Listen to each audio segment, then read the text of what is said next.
हार्दिक स्वागत करता है।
अरे जब बुलाने की उनकी बोला दिखाई से पड़ेगी भी बोलने की।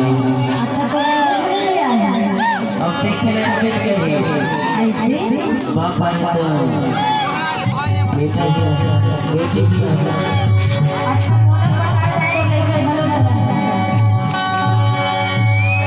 अरे लड़का है तो काबर छोड़ बोला हां तो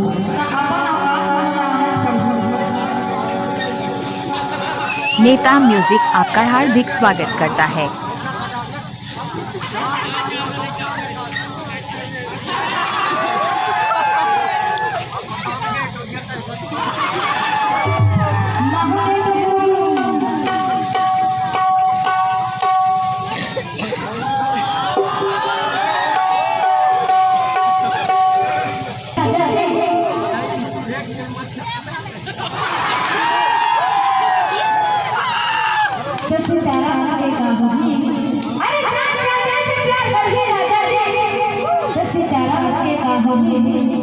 और दो जैसे चार चले के बाद चुम्मा दे दो तब मामा कुआरा के का हो